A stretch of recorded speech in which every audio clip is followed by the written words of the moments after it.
நான் அரசு கலை அறிவியல் துறையில அரசியல் அறிவியல் துறையில உதவி பேராசிரியராக நான் பணியாற்றுகிறேன். இப்போ நம்ம படிக்க போற பாடம் எதுன்னா, அரசியல் கட்சி அமைப்பு மற்றும் இந்திய தேர்தல் அரசியல் பத்தி நம்ம பார்க்க போறோம்.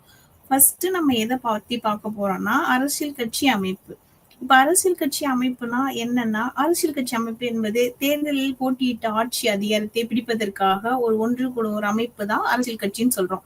இதை எப்படி நம்ம பயன்படுத்துறோம்னா, கூட்டு பொருட்களை மேம்படுத்துறதுக்கும், அவங்களோட நோக்கத்தை சமூகத்திற்கு சில கொள்கைகள், திட்டங்களை நம்ம மக்களுக்காக ஒரு சேவை மனப்பான்மையில நம்ம அரசியல் கட்சி அமைப்பா செயல்பட்டு இருக்கு. அதுல ஒரு 3 கூறுகள் இருக்கு. அதுல என்னன்னா, ஃபர்ஸ்ட் தலைவர்கள், 2வது உறுப்பினர்கள், 3வது பின்தொடர்பவர்கள். இந்த தலைவர்கள்னா எப்படி, நமக்கு ஏன் அரசியல் கட்சி தேவை, எதற்காக, மக்களுக்கு நம்ம எப்படி சேவை செய்யணும் அப்படின்றத பத்தி நம்ம பாக்குறோம். இப்ப நமக்கு ஏன் அரசியல் கட்சி தேவை? ஃபர்ஸ்ட், அரசியல் கட்சி இல்லைன்னா ஒவ்வொரு வேட்பாளருக்கும் சுயாட்சியாக இருக்க மாட்டாங்க. இப்போ ஒரு பலதரப்பட்ட மக்கள் இருக்காங்க இல்லையா, அவங்கள ஒரு பொதுத்தளத்துல அவங்க மக்கள் அரசியல் கட்சிக்கு அவங்களுக்கு என்ன தேவை, அவங்களோட பிரச்சனைகள் எப்படி கவனிக்க முடியும் அப்படின்றத பத்தி நம்ம சொல்ல முடியும். உலகம் முழுவதும் நடைமுறையில இருக்கும் ஜனநாயக பிரதிநிதித்துவ ஜனநாயகத்தை அவங்களோட மக்களோட பிரச்சனைகளை பற்றி சொல்லக்கூடிய ஒரு அமைப்பு, ஒரு நடைமுறை. இந்த அமைப்புல ஒவ்வொரு குடிமகனும் நேரடியாகவும் நிர்வாகத்துல பங்கேற்க முடியாது. அதுக்கு நமக்கு என்ன வேணும்? ஒரு அரசியல் கட்சி அமைப்பு வேணும். அப்ப யாரு தேர்ந்தெடுக்கணும்? மக்கள் பிரதிநிதிய மூலமா தான் அந்த நிர்வாகம் செயல்பட வேண்டியது இருக்கு. அதே பிரதிநிதித்துவ ஜனநாயகத்தின் தேவை அரசியல் கட்சிகளை அப்பதான் உருவாக்க முடியும். இப்ப அரசியல் கட்சிகளோட செயல்பாடுகள் ஃபர்ஸ்ட் என்னன்னா, தேர்தல்ல போட்டியிடுதல். தேர்தல்ல எப்படி போட்டிடுறாங்க? இப்ப அரசியல் கட்சிகள் தேர்தல்ல போட்டியிடுகின்றன. அவங்க அரசியல் கட்சிகள் பல்வேறு தொகுதிகள்ல போட்டியிடுவதற்கு வேட்பாளர்கள் முன்னிறுத்தப்படுகிறார்கள். அப்ப அவங்களோட கொள்கைகள் எப்படி இருக்கும்னா, அரசியல் கட்சிகள் பல்வேறு கொள்கைகள் மற்றும் திட்டங்களை போடுகிறாங்க. இதனால் வாக்காளர்களுக்கு அவற்றை அப்பதான் தேர்வு செய்ய முடியும். இப்ப மக்கள் கொள்கைகள், ஏதாவது திட்டங்கள் இல்லைன்னா கொள்கைகள் வரைமுறைப்படுத்தினாதானே அவங்களுக்கு நம்ம வாக்குரிமை கொடுப்போம், நம்ம ஓட் போடுவோம் இல்லையா? அதே மாதிரி இப்ப சட்டங்களை எப்படி உருவாக்குறாங்க? ஒரு நாட்டிற்கு சட்டங்களை உருவாக்குதலுக்கு அரசியல் கட்சிகள் தீர்க்கமான பங்கு வகிக்கிறது. தீர்க்கமாகனா உறுதியான பங்கு வகிக்கிறாங்க. முறையான விவாதத்திற்கு பிறகு ஒரு சட்டத்தை நிறைவேற்றுவது சட்டமன்றம் என்பதை நீங்கள் அறிந்திருக்கலாம். இப்ப நமக்கு எல்லாருக்குமே தெரியும், முறையான ஒரு விவாதம் இருக்கும்னா ஒரு சட்டத்தை நிறைவேற்றணும்னா சட்டமன்றம் நமக்கு அதை பத்தி நம்ம தெரிஞ்சிருக்கணும். பெரும்பாலான உறுப்பினர்களா இருக்காங்க இல்லையா, அவங்க எல்லாம் அரசியல் கட்சியில சேர்ந்தவங்களா இருக்கணும். அப்பதான் நம்ம சட்டத்தை எப்படி வரைமுறைப்படுத்துறது, நம்ம எப்படி உருவாக்கணும், அதை எப்படி சட்டத்தை நிறைவேற்றணும் அப்படின்றத பத்தி நமக்கு தெரிய வரும். இப்ப அரசாங்கத்தை உருவாக்குறாங்க. அரசாங்கத்தை எப்படி உருவாக்குறாங்கன்னா, அரசியல் கட்சிகள் அரசாங்கங்களை அமைத்து ஒரு நிர்வாகமா செயல்படுத்துறாங்க, ஒரு நிர்வாக அமைப்பா. இப்ப ஆளுங்கட்சி சேர்ந்தவர்கள் உருவாக்கப்படுகிறாங்க. எப்படி ஆளுங்கட்சி, இப்ப அரசாங்கத்தை உருவாக்கணும் அப்படின்னா இப்ப ஆளுங்கட்சி சேர்ந்தவர்களால் தான் உருவாக்க முடியும். இப்ப பல்வேறு அரசியல் தலைவர்களுக்கு ஆட்சி பணியை மேற்கொள்ள பல்வேறு அமைச்சகங்கள் ஒதுக்கப்பட்டுள்ளன. ஒவ்வொரு கட்சிக்கும் அரசாங்கத்தை உருவாக்கணும்னா அரசியல் கட்சிகள், அரசாங்கங்கள், நிர்வாக அமைப்பு, கட்சியை சேர்ந்தவங்க, தலைவர்கள் ஆட்சியை மேற்கொள்ள வேணும். இப்ப எதிர்கட்சியா செயல்படுதல். எதிர்கட்சியா எப்படி செயல்படுவாங்கன்னா, பெரும்பான்மை பெறாதவங்க அல்லது பெரும்பான்மை கூட்டணியில கீழ் வராதவங்க ஒரு கட்சி எதிர்கட்சி அமைப்பா வைக்கப்படுறாங்க. இப்போ பொது கருத்தை வடிவமைக்கணும். பொது கருத்தை எப்படி நம்ம வடிவமைக்கணும்னா, அரசியல் கட்சிகள் பொது கருத்தை வடிவமைக்கப்படுகிறது. இப்ப சட்டமன்றத்திலையும் ஊடகங்கள்னா மீடியா, இப்ப சட்டமன்றத்திலும் ஊடகங்களிலும் பிரச்சனைகளை எழுப்பி முன்னிலைப்படுத்துகிறாங்க. இப்ப பொது கருத்தை எப்படி நம்ம சொல்லுவோம்னா, ஒரு விஷயங்கள் இப்ப எக்ஸாம்பிள் நம்ம எடுத்துக்காட்டா என்ன சொல்லுவோம்னா, இப்போ ஒரு பஞ்சாயத்துல ஒரு பொது கருத்தை வடிவமைக்கப்படுதுன்னா அரசியல் கட்சிகள் வருவாங்க, அவங்களோட கருத்தை தெரிவிப்பாங்க. யாரு பாதிக்கப்பட்டிருக்காங்களோ அவங்க அவங்களோட பிரச்சனைகளை முன்னிலைப்படுத்துவாங்க. இப்ப அரசு இயந்திரங்கள், நலத்திட்டங்களும் அரசு இயந்திரங்களும் எப்படி வரைமுறைப்படுத்துவாங்க? இப்ப அரசாங்க அதிகாரிகளை விட உள்ளூர் கட்சி தலைவர்களை அணுகுவது ரொம்ப எளிது. இப்ப கட்சி மக்களுக்கு அரசு இயந்திரங்கள் மற்றும் நலத்திட்டங்களை வந்து அணுகு செய்யறாங்க. ஒரு கட்சி அமைப்பு. சில நாடுகள்ல ஒரு கட்சி மட்டுமே அரசாங்கத்தை கட்டுப்படுத்த முடியும், அனுமதிக்க முடியும். இவை ஒரு கட்சி அமைப்புன்னு சொல்றாங்க. ஒரு கட்சி அமைப்புனா ஒரே ஒரு கட்சி உள்ள நாடுகள் தான் ஒரு கட்சி அமைப்புன்னு சொல்லப்படுறோம். இப்போ உதாரணமாக எந்தெந்த நாடுகள்ல இந்த ஒரு கட்சி அமைப்பு இருக்குதுன்னா, கம்யூனிஸ்ட் கட்சிக்கு மட்டுமே ஆட்சிக்கு இது வந்து அனுமதி வழங்குறதுக்கான உரிமை இருக்கு. இப்ப இரு கட்சி அல்லது இரு கட்சி அமைப்பு. இப்ப இரு கட்சினா சில நாடுகள்ல இரண்டு முக்கிய கட்சிகளுக்கு இடையே அதிகாரம் பகிரப்படுகிறது.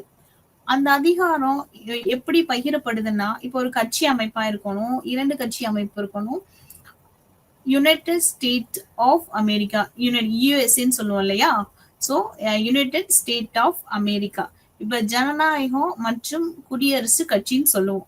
இத யுனைடெட் கிங்டம் ஆகிய 2 நாடுகள்லயும் இந்த இரண்டு கட்சி அமைப்புகளுக்கு ஒரு பெரிய எடுத்துக்காட்டா இருக்கு. இப்ப இரண்டு கட்சி அமைப்புனாவே நம்ம வந்து அமெரிக்காவை சொல்லலாம். சில நாடுகள்ல இரண்டு முக்கிய கட்சிகளுக்கு அதிகாரம் வந்து இது கொடுக்கப்படுறோம் நம்ம.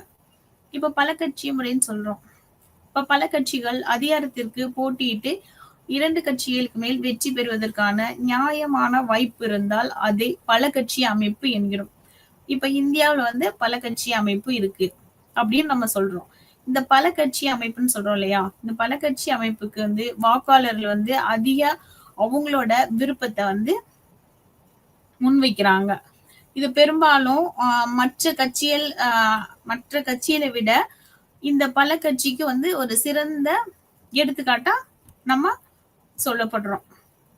இப்ப அந்த அரசியல் கட்சிக்கு இப்ப இந்தியாவுல வந்து பல கட்சி இருக்கு. இப்ப அதே அரசியல் கட்சிகளோட வகைகள், நம்ம வந்து அரசியல் கட்சிகள் வந்து என்னென்ன கட்சிகள்லாம் இருக்கு அப்படின்றத பத்தி நம்ம இப்ப பாக்குறோம். தேசிய கட்சிகள். இப்ப தேசிய கட்சிகள்னா மக்கள் தேர்தல்கள் 4 மாநிலங்களில் சட்டமன்ற தேர்தல்களில் மொத்த வாக்குகளில் குறைந்தது 6% பெற்று மக்களவையில் குறைந்தபட்சம் 4 இடங்களில் வெற்றி பெறும் கட்சி தேசிய கட்சியாக அங்கீகரிக்கப்படும்.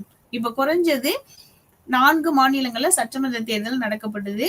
இந்த மொத்த வாக்குகள்லையும் குறைஞ்சது ஒரு 6% மக்களவையில குறைஞ்சபட்சம் வெற்றி பெறும் கட்சியாக தேசிய கட்சியாக அங்கீகரிக்கப்படுறாங்க. இதுதான் நம்ம தேசிய கட்சிகள்னு சொல்றோம். இப்ப இந்த மாநில கட்சிகள். இப்ப மாநில கட்சிகள்னா சட்டப்பேரவைக்கான தேர்தல்ல மொத்த வாக்கெடுப்புகள்ல குறைஞ்சது 6% மாநில கட்சியாக அங்கீகரிக்கப்படணும். குறைஞ்சபட்சம் 2 இடங்கள்ல. அப்பதான் அத மாநில கட்சியாக நம்ம ஏற்றுக்கொள்ள முடியும்.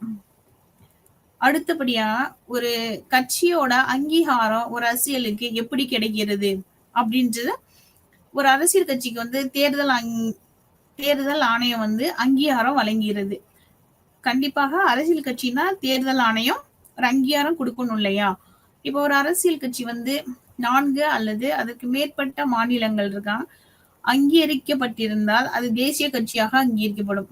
அது குறைஞ்சது 4 அல்லது அதற்கு மேற்பட்ட மாநிலங்களை வந்து அங்கீகாரம் நம்ம கொடுக்கப்படணும். அப்பதான் அது வந்து தேசிய கட்சியா. இப்போ ஒரு மாநிலங்கள் இல்லைன்னா 2 மாநிலம் அந்த மாதிரி இருந்ததுன்னா ரொம்ப நம்ம குறைவா தானே சொல்லுவோம். சோ அதே மாதிரி இப்போ ஒரு 4 மாநிலங்கள்ல அங்கீகரிக்கப்பட்டிருந்தா அது தேசிய கட்சியாக அங்கீகரிக்கப்படலாம். இது தவிர மொத்த கட்சியால வந்து ஒரு அரசியல் கட்சியில வந்து அங்கீகாரம் செலுத்தணும் அப்படின்னு சொல்லப்படுறோம். அதே அரசியல் கட்சிகளுக்கு வந்து தேர்தல் ஆணையம் அங்கீகாரம் வழங்குகிறது. ஒரு அரசியல் கட்சி ஏற்கனவே 4 அல்லது அதற்கு மேற்பட்ட மாநிலங்களில் அங்கீகரிக்கப்பட்டிருந்தால் அது தேசிய கட்சியாக அங்கீகரிக்கப்படும். அரசியல் கட்சிக்கு வந்து தேர்தல் ஆணையம் அங்கீகாரம் கொடுத்திருக்காங்க. அந்த 4 மாநிலங்களுக்கு மேற்பட்ட மாநிலங்கள் அங்கீகரிக்கப்பட்டிருந்தால்தான் தேசிய கட்சியாக அங்கீகரிக்கப்படணும் அப்படின்றது இதனுடைய கூற்று. இப்போ மொத்தம் வாக்குகள் வந்து அரசியல் கட்சிகள் வந்து எத்தனை சதவீதம் வாக்குகளை வந்து பாதுகாக்க வேண்டும்னா 6% வாக்குகளை வந்து இந்த அரசியல் கட்சிகள் பாதுகாக்க வேண்டும். இதே அந்த அரசியல் கட்சியில வந்து இப்ப ஏதாவது பிரச்சனைகள் தேவையற்ற ஏதாவது துன்புறுத்தல் இல்லைன்னா ஏதாவது அரசியல் அமைப்புல இப்ப இந்த அரசியல் கட்சிகளை பத்தி 19வது பிரிவுல வந்து கீழ் அமைப்பில் உருவாவதற்கான உரிமைக்கு உத்தரவாதம் அளிக்கப்படுகிறது. எப்படி உத்தரவாதம் அளிக்கப்படுகிறதுனா பிரிவு 19வது பிரிவுல வந்து அரசியல் கட்சிக்கு வந்து அதிக முன்னுரிமை கொடுக்கப்படுறாங்க. இப்ப சுதந்திரமான மற்றும் நியாயமான ஒரு தேர்தல். இப்ப எப்படி சுதந்திரமா நியாயமான ஒரு தேர்தல் நடைபெறுது? இப்ப நியமிக்கப்பட்ட தேர்தல் ஆணையம் நம்ம பாக்குறோமே. இப்ப உறுப்பினர்கள் இந்திய குடியரசுத் தலைவரால் நியமிக்கப்படுகிறார்கள். இப்ப இந்திய குடியரசுத் தலைவரை வந்து யாரு நியமிக்கப்படுறாங்க? அவங்களோட நீதிபதி போன்ற அரசு நிர்வாகத்தின் கட்டுப்பாட்டில் இருந்து விடுபவர்கள். அந்த கட்டுப்பாட்டுல இருந்து விடுபட்டவர்கள் தான் இந்த இந்திய குடியரசுத் தலைவரால் நியமிக்கப்படுறாங்க. இப்ப 2வது தேர்தல் ஆணையம் சரியான நேரத்தில் தேர்தலுக்கான அனைத்து ஏற்பாடுகளையும் செய்கிறது. தேர்தல் நடத்துவதற்கும் அவற்றை கண்காணிப்பதற்கும் அதிகாரிகளை நியமிக்கிறது. இப்போ ஒரு தேர்தல் நடக்குதுன்னா நம்ம வந்து சரியான நேரத்துல தேர்தல் நடத்தணும். அப்புறம் அதுக்கான ஏற்பாடுகள் எல்லாம் நம்ம செய்யணும். அப்புறம் அதுக்கான நம்ம எங்க பண்றோம், எங்க தேர்தல் நடத்தப்படுது, எந்த இடங்கள்ல தேர்தல் நடத்தப்படுது, எந்த நேரத்துல நம்ம ஆரம்பிக்கணும், எந்த அதிகாரிகளை நம்ம வந்து துணை நிற்கணும் அப்படின்றத பத்தி, அப்புறம் அவங்களோட செயல்பாடுகள், அவங்களோட வேலைகள், அவங்க பணிகள் எல்லாத்தையும் நம்ம கண்காணிக்கணும். அதற்கு தேர்தல் ஆணையம் அவங்களோட பணிகளை சரியான நேரத்துல அதோட ஏற்பாடுகள் எல்லாம் நியமனம் செய்யணும். இந்த வேலையெல்லாம் யாரோட பணினா தேர்தல் ஆணையத்தோட பணி. அடுத்தபடியா வாக்காளர் அடையாள அட்டைகள். இப்ப வாக்காளர் அடையாள அட்டை எப்படின்னா, இப்ப 18 வயதுக்கு இந்தியர்கள் அனைவருக்கும் வாக்களிக்கணும் உரிமை இருக்கு. இந்தியாவுல 18 வயது ஆச்சுன்னா எல்லாருமே கண்டிப்பா நம்ம ஓட் போடணும். அதுதான் நமக்கு சரியான வயது. அவர்களுக்கு வந்து இந்திய தேர்தல் ஆணையம் வாக்காளர் அடையாள அட்டையை வழங்க வேண்டும். 18 வயசு ஆச்சுன்னா நம்ம எல்லாருமே ஓட்டுரிமை அது வாக்காளர் குடியுரிமை. நம்ம வந்து வாக்காளர் வாக்களிக்கிறதுக்கான அதுக்கான அதிகாரம் அந்த அடையாள அட்டையை வந்து கொடுக்கணும். அது யாரோட பணி? தேர்தல் ஆணையத்தோட பணி. அடுத்தபடியா நீதிமன்றத்தை நாடும் உரிமை. பொருந்தக்கூடிய ஒரு மேல்முறையீடுகள் தேர்தல் ஆணையத்திற்கு குறைகளை தீர்ப்பதற்காக நீதிமன்றத்தை நாடலாம். இப்ப ஏதாவது மேல்முறையீடு தேர்தல் ஆணையத்துக்கு ஏதாவது மேல்முறையீடு அனுப்பணும், இல்லைன்னா அவங்களுக்கு ஏதாவது பிரச்சனை, அவங்க அந்த குறைகளை வந்து தீர்க்கை செய்யணும் அப்படின்னு சொன்னா நீதிமன்றத்தை வந்து நம்ம நாடலாம். அடுத்ததா தேர்தல் சின்னம் வழங்குதல். தேர்தல் சின்னம் எப்படி கொடுப்பாங்க அப்படின்னா, இந்தியாவுல சிலர் கல்வி அறிவு இல்லாததுனால அனைத்து மக்களும் இந்த சின்னங்களை அங்கீகரித்துனா ஏற்படுத்தி அவரோட விருப்பம் கட்சிகளுக்கு வாக்களிக்க தேர்தல் ஆணையம் தேர்தல் சின்னத்தை வழங்குகிறது. இந்தியாவுல வந்து படிப்பறிவு நம்ம கொஞ்சம் குறைவாக உள்ளது. அதனால நமக்கு வந்து அந்த தேர்தல் ஆணையம் வந்து சின்னங்களை வந்து கொடுக்கறாங்க.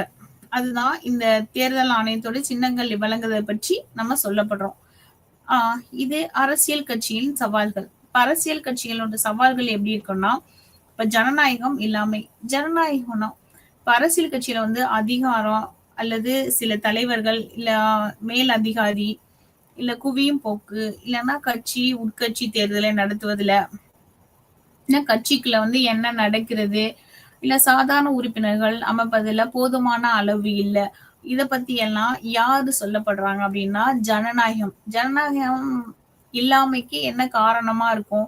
அதிகாரம் இருக்காது, சில தலைவர்கள் இருக்க மாட்டாங்க, மேலதிகாரம் குவியும் போக்கும் அதிகமா இருக்கும். கட்சியோட உட்கட்சி தேர்தலை வந்து கட்சிக்குன்னு ஒரு உட்கட்சி தேர்தல் நடத்தும், அதுவும் நடத்த மாட்டாங்க. இப்ப கட்சிக்கு என்ன நடக்குது, ஒரு சாதாரண உறுப்பினர்கள் இருக்க மாட்டாங்க. சோ இதெல்லாமே ஜனநாயகம் இல்லாததுக்கு ஒரு முக்கிய காரணமா நம்ம குறிப்பிடுறோம். இந்த மாதிரி சவால்கள்லாம் இருக்கிறது. இப்ப வம்சாவளி வாரிசுகள் சொல்றோம். இப்ப வம்சாவளி வாரிசுகள்னா இப்போ உதாரணத்துக்கு தலைவர்கள் இருப்பாங்க. அவங்களுக்கு நெருக்கமானவங்களோ இல்லது அவங்க குடும்ப உறுப்பினர்களுக்கோ கூட சாதகமா இருக்காது. இத வம்சாவளினா இப்ப வந்து அவங்க அப்பா தலைவரா இருப்பாங்க. இப்ப அடுத்து அவங்க பையன் தலைவரா வருவாங்க. இப்போ உதாரணத்துக்கு ஒரு பஞ்சாயத்துல ஒரு கிராம லெவல்ல இப்ப ஊர்ல ஒரு நாட்டாமையா இருக்காங்க. இப்ப அவங்க அடுத்து அவங்களோட வாரிசு தான் அந்த நாட்டாமையா வரணும். ஆனா அவங்க வருவாங்களா? நம்ம வந்து வம்சாவளி வாரிசுகள்னா கண்டிப்பா நம்ம அவங்களுக்கான உரிமைய நம்ம கொடுத்து தான் ஆகணும். ஆனா இதே அவங்களுக்கு நெருக்கமானவங்களுக்கு நம்ம குடுக்க முடியுமானா? கிடையாது. ஏன்னா அது வந்து வம்சாவளி வாரிசுகளுக்கு பொருத்தமானதா இருக்காது. பணம் மற்றும் அடியாட்கள் பலம். இப்ப பணம்னா அடியாட்கள்னா, இப்ப அதிக பணம் வச்சிருந்தோம்னா, நம்ம அடியாட்கள திரட்டி வேட்பாளர்களுக்கு நம்ம வந்து நம்மனால என்ன பண்ண முடியுமோ, அந்த சந்தர்ப்பத்த அவங்களுக்கு ஏற்படுத்தி, அ அவங்களுக்கு நம்ம ஒரு ஆதரவா நம்ம செயல்படுவோம். அதுதான் அரசியல் கட்சியோட ஒரு பலம், பணபலம், அடியாட்களோட பலம் அப்படின்றத சொல்லலாம். இப்ப தேர்வுகள் இல்லாமைனா வாக்காளர்கள் அர்த்தமுள்ள தேர்வுகளை வழங்க கட்சி கணிசமாக வேறுபடுகிறது. இப்ப வாக்காளர்களுக்கு வந்து அர்த்தமுள்ள தேர்வுகளை வந்து வழங்கல. இப்ப வந்து ஒரு கணிசமான முறையில வந்து அர்த்தமே இல்லாம இத அர்த்தமுற்றதாக சில சவால்களை வந்து ஏற்படுத்தக்கூடிய ஒரு அமைப்பா இருக்கப்படுறது. அதே மாதிரி இப்ப இந்தியாவுல ஒரு பொது தேர்தல் நடத்தப்படுறாங்க. இப்ப முதல் தேர்தல் அக்டோபர் 1951ல பிப்ரவரி 1952 வரை. இப்ப அக்டோபர் 1951 டு பிப்ரவரி 1952 கடந்த ஒரு வருடங்கள். இத வந்து முதல் பொது தேர்தல் நடைபெற்றுச்சு இந்த வருஷத்துல. இப்ப பிரச்சாரம், வாக்குப்பதிவு, அப்புறம் எண்ணிக்கை, இப்ப ஓட் பண்றோம் இல்லையா? சோ அதுதான் வாக்குப்பதிவு. வாக்குப்பதிவு, அப்புறம் கவுண்டிங், எண்ணிக்கை. இப்ப வந்து இதெல்லாம் முடிவடைறதுக்கு ஒரு 6 மாத காலங்கள் ஆச்சு. இருந்தபோது இந்த இந்தியாவுல வந்து முதல் பொது தேர்தல் வெற்றி அடைஞ்சிச்சு.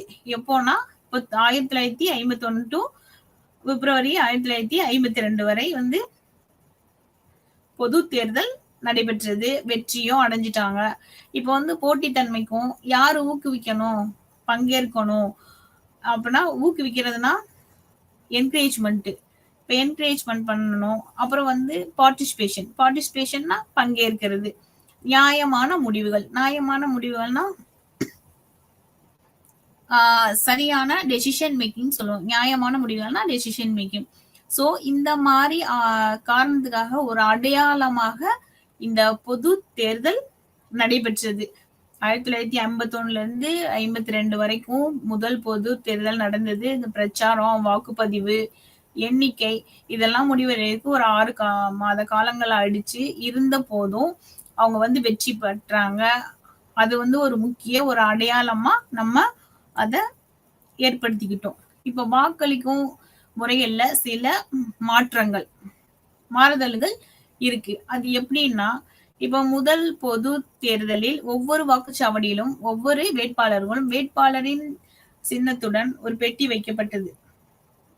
ஒவ்வொரு வாக்காளருக்கும் வாக்களிக்க பெட்டியை கைவிட வச்சு வாக்கு சீட்டு வழங்கப்பட்டது. இப்ப வந்து ஒவ்வொருத்தருக்கும் ஒவ்வொரு சாவடியா அமைக்கப்பட்டாங்க. வேட்பாளருக்கும் தனி சின்னத்தை ஒரு பெட்டி கொடுக்கப்பட்டாங்க. கொடுத்துட்டு அவங்களோட வாக்காளர்களுக்கும் வாக்களிக்கக்கூடிய பெட்டியை வந்து வாக்கு சீட்டு என்ன மாதிரியா வாக்கு பண்றோம் அப்படின்றது நம்ம சின்னங்கள்லாம் கொடுக்கப்படுறோம் இல்லையா? அதே மாதிரி முறையில கொடுக்கப்பட்டாங்க. அப்போ வந்து என்ன பெயர்கள்ல இருந்ததுன்னா உருது, ஹிந்தி, பஞ்சாபி இந்த மாதிரி மொழிகள்ல ஆஹ் இருக்கணும்னு இருக்க வேண்டும் அப்படின்றது இருந்தது. எந்தெந்த மொழிகள்னா உருது, ஹிந்தி மற்றும் பஞ்சாபி இந்த மொழிகள்ல இருக்க வேண்டது இந்த வாக்களிக்கும் முறைகளோட சில மாற்றங்கள். அடுத்தபடியா 2 தேர்தலுக்கு அடுத்த வேட்பாளரின் பெயர் மற்றும் சின்னம் கொண்டவர்களுக்கு வாக்கு சீட்டாக மாற்றப்பட்டது. இந்த 2 தேர்தலுக்கு பிறகு முதல் தேர்தல், 2வது தேர்தல் இந்த 2 தேர்தலுக்கும் அடுத்தபடியா அந்த வேட்பாளரோட சின்னம் வந்து வாக்கு சீட்டா மாற்றப்பட்டது. இந்த வாக்காளர் தங்களுடைய வாக்கு விருப்பத்திற்கு வேட்பாளரோட ஒரு முத்திரை வந்து வைக்கணும் அப்படின்றத பத்தி சொன்னாங்க. யாருக்கு அந்த முத்திரை வைக்கணும்னா வாக்காளர்களுக்கும் வேட்பாளர்களுக்கும் அவங்களோட பெயர்லயே ஒரு முத்திரையே வைக்க வேணும் அப்படின்றத ஒரு கோரிக்கையா சொல்லப்பட்டது. அதே மாதிரி 2004 வந்து நாடு முழுவதும் மின்னணு வாக்குப்பதிவு மிஷின்ஸ் இருக்கு இல்லையா? நம்ம இப்போ வந்து மிஷின்ல தானே நம்ம வந்து பயன்படுத்துறோம். வாக்குகள் போறோம், பட்டன் வந்து அமுத்துறோம். நம்ம என்ன சின்னம் நமக்கு பிடிச்சிருக்கோ, நம்ம யாருக்கு ஓட்டு போடணும் அப்படின்றது நம்ம மனதுல விருப்பப்படுறோமோ, அதே மாதிரி நம்ம இந்த மின்னணு வாக்கு இயந்திரத்தை பயன்படுத்துறோம். இந்த 2004 தான் மின்னணு வாக்குப்பதிவு இயந்திரம் வந்து மாற்றப்பட்டது. இப்ப வாக்காளர் விருப்பத்திற்கு ஏற்ப அந்த பட்டன் அழுத்த அவங்களோட நம்ம யார் ஓட் பண்றோமோ நம்ம இஷ்டத்துக்கு தானே நம்ம ஓட் பண்ணிட்டு வரோம். யாராவது நம்மள்ட்ட பக்கத்துல வந்து நீங்க இவங்களுக்கு ஓட் பண்ணுங்க, அவங்களுக்கு ஓட் பண்ணுங்க அப்படின்ற மாதிரி யாராவது ஜட்ஜஷன் ஏதாவது அவங்களோட கருத்துக்களை தெரிவிக்கிறாங்களா? இல்ல. அவங்க வந்து எப்படி பண்றாங்க? நம்ம போறோம், தனிப்பட்ட முறையில நமக்கு பிடிச்ச மாதிரி நம்ம ஓட் போடுறோம், படுறோம். அதே மாதிரி இந்த 2004 மின்னணு இயந்திரத்தை வந்து பயன்படுத்தப்பட்டாங்க. இப்ப கூட்டணி ஆட்சி. இப்ப கூட்டணி ஆட்சி எப்ப அமைக்கப்பட்டதுன்னா 1967. இப்ப 1967 முதல் பொது தேர்தல் எப்ப நடைபெற்றது?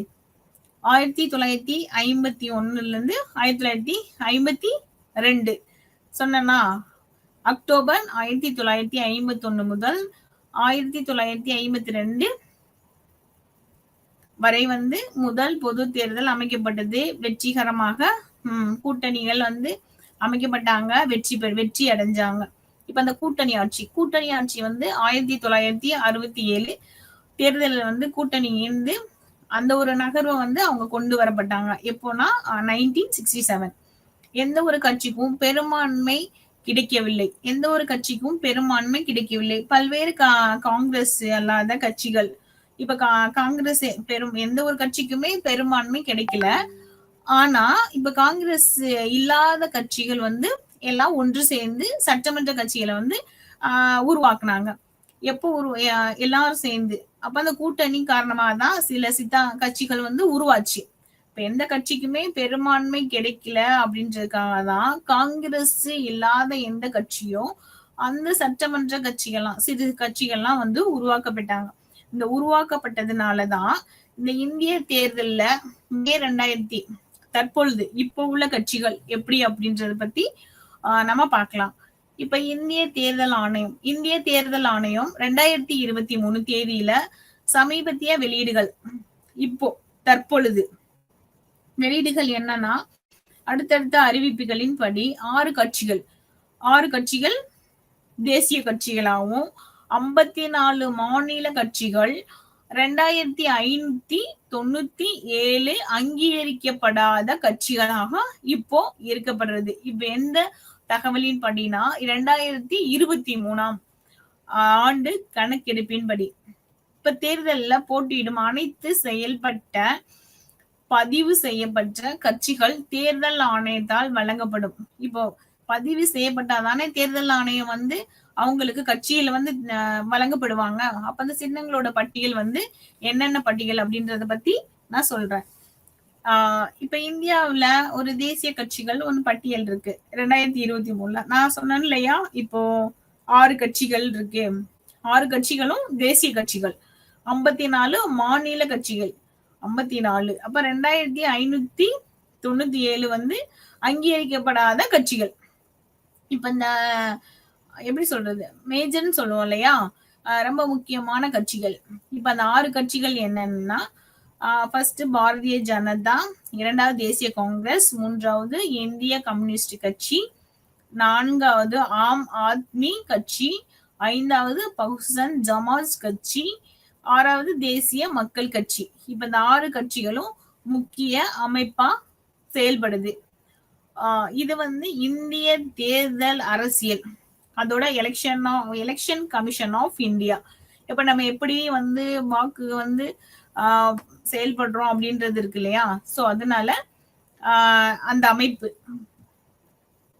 இப்ப தேர்தல் முறை எப்படி இருக்கும்னா, தேர்தல் முறை அல்லது வாக்களிப்பு முறை என்பது தேர்தல்கள் மற்றும் வாக்கெடுப்புகள் எவ்வாறு நடத்தப்படுகிறது. இப்ப வாக்களிப்பு முறை இருக்கு, தேர்தல் வாக்கெடுப்பு எவ்வாறு நடத்தப்படுறதுன்னு சொல்றோம். அப்புறம் முடிவுகள் வந்து, அதாவது டெசிஷன், முடிவுகள்னா டெசிஷன். இப்ப முடிவுகள் எவ்வாறு தீர்மானிக்கப்படுகின்றன என்பதை பொறுத்து தீர்மானிக்கும் அமைப்பு தான் இந்த தேர்தல் முறைன்னு நம்ம சொல்லப்படுறோம். இப்ப அரசாங்கங்களை தேர்ந்தெடுப்பதற்கு அதாவது செலக்ட் பண்றோம்னு சொல்றோம் இல்லையா, அதுதான் தேர்ந்தெடுப்பதற்கு தேர்தல் முறைகள் அரசியலில் பயன்படுத்தப்படுகின்றன. இப்ப அரசியல்ல தேர்தல்கள் அல்லாத வணிக அமைப்பாகவும் இருக்கலாம், இல்ல லாப நோக்கற்ற நிறுவனங்களாகவும் இருக்கலாம், இல்ல முறைசாரா அமைப்பாகவும் இருக்கலாம். இந்த விதிகள்ல வாக்களிக்கும் ஒரு செயல்முறை, ஒரு அம்சங்களை பொறுத்துதான் இந்த தேர்தல் முறை செயல்பட்டு இருக்குன்னு நம்ம சொல்றோம். அடுத்தபடியா இந்த தேர்தலை நிகழும் போது, இப்ப தேர்தல் நடக்கும் போது யாருக்கு வாக்களிக்கணும், யாருக்கு ஓட் போடணும், இல்ல யார வேட்பாளரா நம்ம நிறுத்தலாம், இல்ல வாக்குகள் நம்ம எப்படி குறிக்கப்படுறாங்க, இல்ல எப்படி நம்ம வாக்குகள் நம்ம ஓட்டு போடுறோம், ஓட்டு உரிமை வாக்குகள் நம்ம வந்து எப்படி போடப்படுறோம், இல்லைன்னா எப்படி எண்ணப்படுறாங்க வாக்குகள் எப்படி எண்ணப்படுறாங்க. இப்ப வாக்கு தேர்தல்ல வந்து முடிவு வந்து எவ்வாறு அவங்க மொழிபெயர்க்கப்படுறாங்க அப்படின்றத பத்தி. அப்புறம் வரம்புகள், சில பிரச்சார செலவு. வரம்புகள்னா ஏதாவது நடவடிக்கைகள். இப்ப பிரச்சார செலவுனா பிரச்சாரம் பண்றோம் இல்லையா, இப்ப நாளைக்கு நம்ம ஒரு 15 நாள் நம்ம ஓட் வாங்கிட்டோம், சின்னம் எல்லாமே பதிவு பண்ணிட்டோம். இப்ப நம்ம பிரச்சாரம் செய்யணும். இப்ப மக்கள்கிட்ட போயிட்டு நாங்க சில கொள்கைகள்லாம் வரையறுத்திருக்கோம், சில திட்டங்களை நாங்க வரையறை கொண்டுட்டு வந்திருக்கோம், இதெல்லாம் நாங்க வந்து ஆட்சிக்கு வந்தா நாங்க இந்த மாதிரி இந்த திட்டங்களை கொள்கைகளை வந்து நாங்க செயல்படுத்துறோம் அப்படின்றத பத்தி அந்த தேர்தல்கள் நிகழும் போது இந்த சில பிரச்சார செலவுகள், இந்த அமைப்புகள் எல்லாம் ஒரு முடிவுக்கு இது எதையுமே நம்ம யாருக்கு முடிவு வாக்குகள் போடுறோம், இல்லைன்னா வாக்குகள் என்னப்படுகின்றன, பாதிக்கப்படுதா இல்லையா அப்படின்றத பத்தி சொல்லக்கூடியது. அடுத்தபடியா நம்ம அரசியல் தேர்தல் முறைகள், அரசியல் அமைப்பு மற்றும் தேர்தல் சட்டங்களால் வரையறுக்கப்படுகின்றன. பொதுவாக தேர்தல் கமிஷன்களால் நடத்தப்படுகின்றன. இப்ப அரசியலோட முறைகள், அரசியல் இருக்கு இல்லையா, அரசியல்ல தேர்தல் முறைகள் வந்து எப்படி இருக்கும்னா, ஒரு அரசியல் அமைப்புனா கான்ஸ்டியூஷன். இப்போ அந்த தேர்தல் சட்டங்களால் வரையறுக்கப்படுறாங்க. இப்ப பொதுவாக தேர்தல் கமிஷன்களால் நடத்தப்படுகிறது. தேர்தல் கமிஷனால தானே தேர்தல் நடத்த முடியும். இப்ப இந்தியாவில தேர்தல் முறையை வந்து எப்படி நடைமுறைப்படுத்துறாங்க, செயல்படுத்துறாங்கன்றத பார்க்கலாம். இப்ப இந்தியா வந்து தேர்தல் முறை வந்து வெற்றிகரமான ஜனநாயகத்திற்கான அடித்தளம். இப்ப சொல்றோம்ல, வீடு கட்டுறோம்ல, அப்ப வந்து அடித்தளம் வந்து எப்படி இருக்கணும், ஒரு வெற்றிகரமா நல்ல ஒரு கூட்டா அமைப்பா இருக்கணும். அப்பதான் அது வந்து ஸ்ட்ராங்கா இருக்கும்னு சொல்லுவோம் இல்லையா, நிலையானதாக. அது மாதிரிதான் இந்த இந்திய தேர்தல் முறை. இப்ப இந்தியாவில தேர்தல் முறை வந்து ஒரு வெற்றிகரமான ஜனநாயகத்திற்கான ஒரு அடித்தளம் சொல்றாங்க. அடித்தளம் வந்து எப்பயுமே ஸ்ட்ராங்கா இருந்தாதான் நம்ம வந்து பில்டிங் வந்து சரியான முறையில எழுப்ப முடியும் அப்படின்னு. இப்ப இந்தியா தேர்தல் ஆணையம் வந்து ஒரு சட்டப்பூர்வமான அமைப்பு. இது சட்டப்பூர்வமான அமைப்பு எதுனா அந்த தேர்தல் முறை. இது மத்திய தேர்தல் போலவே மாநில அளவிலும் தேர்தல்களை நடத்தும் பொறுப்பை கொண்டுள்ளது. இப்ப வந்து மத்திய தேர்தலை போலவே மத்திய அரசுல தேர்தல் முறை எப்படி இருக்கோ அதே மாதிரிதான் மாநில அரசு தேர்தலை வந்து நடத்தும் ஒரு பொறுப்பை வந்து கொண்டு சென்றிருக்காங்க, இல்லைன்னா கொண்டிருக்காங்கன்னு சொல்லலாம். இப்ப தேர்தல் முறை இந்தியாவில மட்டும் இந்த தேர்தல் முறையை நம்ம பார்க்கல, உலக நாடுகள் எல்லாத்துலயுமே நம்ம பார்க்க முடியும். தேர்தல் முறை அரசாங்கத்திற்கு ஒரு வெற்றிகரமாக தேர்தல் முறையை தீர்மானிக்கிறது. தேர்தல் முறை எப்படி வேணாலும் நடத்தலான்றது தேர்தல் ஆணையத்தோட வேலையா? இல்ல, கிடையாது. இந்தியாவில் வந்து தேர்தல் முறை வந்து வயது வந்தோருக்கான வாக்குரிமை முதல்ல. இரண்டாவது, தொகுதிகளை வந்து இடஒதுக்கீடு செய்யணும். இரண்டாவது. மூன்றாவது வந்து நியாயமான முறை, பல அம்சங்களை நியாயமான முறையில் வந்து கொண்டு செல்லணும். அதுவும் எப்படி கொண்டு செல்லணும்னா சில அம்சங்களை கொண்டுள்ளது. சில வந்து என்னென்ன அம்சங்கள்னா, இந்தியாவில் வந்து ஒரு அரசியலமைப்பு வந்து ஒரு ஜனநாயகம், அப்புறம் பாராளுமன்ற ஆட்சி முறையை வந்து கொண்டிருக்கு. இப்ப இந்த தேர்தலை வந்து மாநில சட்டமன்றங்கள், யூனியன் பிரதேசங்கள், குடியரசுத் தலைவர் மற்றும் துணை தலைவர்கள் தேர்தல்கள் தொடர்பான தேர்தல்களை கையாளுகின்றன. அரசியலமைப்பு வந்து ஜனநாயகம் இருக்கணும். அரசியலமைப்புனா கான்ஸ்டியூஷன், ஜனநாயகம் இருக்கணும், மக்கள் பாராளுமன்ற ஆட்சி இருக்கணும், அந்த முறையை கொண்டு செயல்படணும். ஒரு மாநில சட்டமன்றங்கள், யூனியன் பிரதேசம் இருக்கணும், குடியரசுத் தலைவர், அது துணை குடியரசுத் தலைவர், தேர்தல்கள் தொடர்பான தேர்தலை வந்து இந்த அரசியல் அமைப்பு, இந்த தேர்தல் ஆணையம் வந்து கையாளிட்டு இருக்காங்க. இதே 1950 ஆண்டுல மக்கள் பிரதிநிதித்துவ சட்டப்படி அரசாங்கத்தை வந்து உருவாக்குவதற்கும் நிர்வாகத்தை வெற்றிகரமாக நடத்துவதற்கும் அதிகாரம் கொண்ட பிரதிநிதிகளை தேர்ந்தெடுப்பதற்காக பல்வேறு தொகுதிகளிலிருந்து பிரதிநிதிகளை தேர்ந்தெடுப்பதற்காக தேர்தல்கள் உருவாக்கப்பட்டது. இப்ப எப்படின்னா 1950 வந்து ஒரு பிரதிநிதித்துவம் இருக்கு. அந்த சட்டப்படி தான் அரசாங்கத்தை வந்து உருவாக்கணும். அப்புறம் அவங்க வந்து ஒரு நிர்வாகம் செயல்படணும் சரியான முறையில. அதிகாரம் கொண்ட ஒரு பிரதிநிதித்துவமா இருக்கணும். தொகுதியில வந்து பிரதிநிதிகளை வந்து தேர்ந்தெடு சரியான முறையில தொகுதிகள்ல பிரதிநிதிகளா உறுப்பினர்கள், இந்த உறுப்பினர்கள் வந்து தேர்ந்தெடுக்கிறத வந்து சரியான முறையில தேர்வு செய்யணும் அப்படின்றதுதான் இந்த தேர்தல் முறை, இந்த தேர்தல் ஆணையத்தின் கொள்கைகள். இந்த சுதந்திரமாக தேர்தல் ஆணையம், இப்ப சுதந்திரமா தேர்தல் ஆணையம் எப்படி செயல்படுறாங்க அப்படின்னா, நமது நாட்டுல தேர்தல்கள் இந்திய தேர்தல் ஆணையம் சக்தி வாய்ந்த சுதந்திரமான அமைப்பின் மூலம் நடத்தப்படுகின்றன. இப்ப தேர்தல் ஆணையமே ஒரு சக்தி வாய்ந்ததா இருக்கணும். அதே மாதிரி இந்த சக்தி வாய்ந்ததை தாண்டி நம்ம ஒரு சுதந்திரமான ஒரு அமைப்பா செயல்படணும். சுதந்திரமா செயல்பட்டாதானே மக்களை வந்து எப்படி அவங்களோட திட்டங்கள் கொள்கைகளை வந்து செயல்படுத்த முடியும். அப்பதானே ஆட்சிக்கு பிரதிநிதிகளை வந்து கொண்டுட்டு வர முடியும். அடுத்தது இந்திய தேர்தல் ஆணையம் ஒரு அரசியல் அமைப்பு என்பது அரசியல் அமைப்பா செயல்படுது. இது அரசாங்கத்திலிருந்து சுயமான ஒரு தன்னாட்சி அமைப்புன்னு சொல்லுவோம். இப்ப வந்து அரசாங்கத்திலிருந்து தேர்தல் ஆணையத்தை ஒரு தன்னாட்சி அமைப்பு. இது வந்து உச்ச நீதிமன்றம் தான் நீதிபதிகளை போன்ற சுதந்திரத்தை அதை அனுபவிக்கிறது. இப்போ எந்த ஒரு பிரச்சனையா இருந்தாலும் நம்ம எல்லாத்தையும் யாரு நமக்கு ஒரு முடிவு சரியான தீர்வு கொண்டு முடிவாங்கன்னா இந்த உச்ச நீதிமன்ற நீதிபதிகள். அதே மாதிரிதான் இப்ப இந்திய தேர்தல் ஆணையத்திற்கு ஒரு அமைப்பு கொண்டுட்டு வரணும்னா இது இந்திய உச்ச நீதிமன்ற நீதிபதிகள் அவங்களோட சுதந்திரத்தை தான் இந்த தேர்தல் ஆணையம் அனுபவிக்கிறதுன்னு சொல்றாங்க. இப்ப இந்திய தலைமை தேர்தல் ஆணையர் வந்து இந்திய குடியரசுத் தலைவரால் நியமிக்கப்படுகிறார். இப்ப குடியரசுத் தலைவரை யார் நியமிக்கப்படுறாங்க? இந்திய தலைமை தேர்தல் ஆணையர் இந்தியாவுல இந்திய குடியரசுத் தலைவரால் நியமிக்கப்படுகிறார். அடுத்தபடியாக தேர்தல் விஷயங்களில் இப்ப தேர்தல் விஷயங்கள்ல சுதந்திரமான மற்றும் நியாயமான தேர்தலை வந்து நடத்தணும். அப்புறம் பரந்த அதிகாரங்களை வந்து கொடுக்கப்படணும் அப்படின்னு சொல்லி சொல்றாங்க. தேர்தல் விஷயத்துல வந்து சுதந்திரமா செயல்படணும். சுதந்திரமானா என்ன வேணாலும் பண்ணிடலாமா? சுதந்திரமானா பண்ண முடியாது இல்லையா? அதுக்காக எல்லாத்துக்கும் ஒரு அளவுகோல் இருக்குது. அப்புறம் வந்து நியாயமான முறையிலனா எந்த ஒரு தவறுகளும் இடையூறுகளும் சிக்கல்கள் இதெல்லாம் வராம நியாயமான இல்ல எந்த ஒரு தவறான செயல்பாடுகளும் அங்க நடக்காம இருக்கிறதுக்கு நியாயமான தேர்தலை வந்து நடத்துவதற்கு ஒரு அதிகாரங்களை வந்து இந்த தேர்தல் ஆணையம் வழங்கப்படுறாங்க. அடுத்ததான் நியாயமான அரசாங்கத்தை உருவாக்க அவர்கள் இந்திய அதிகாரங்களை தீவிரமாக பயன்படுத்துகின்றனர். இதை நல்லா சரியா கவனிங்க. நியாயமான அரசாங்கத்தை உருவாக்கணும். நியாயமான அதாவது எந்த ஒரு தவறான செயல்பாடுகளும் இல்லாம நியாயமான அரசாங்கத்தை உருவாக்க அவர்கள் இந்த அதிகாரங்களை தீவிரமாக பயன்படுத்திக்கிறாங்க. இப்ப தேர்தல் ஆணையத்துல வந்து செல்வாக்கு செலுத்தவோ அல்லது அழுத்தம் கொடுக்கவோ அரசாங்கத்திற்கோ அல்லது ஆளும் கட்சிக்கோ சந்தர்ப்பம் இல்லை. இப்ப நம்ம என்ன செய்வாங்க? தேர்தல்கள் நடந்தா இப்ப தேர்தல் ஆணையத்துக்கு வந்து செல்வாக்கு கொடுக்கணும்.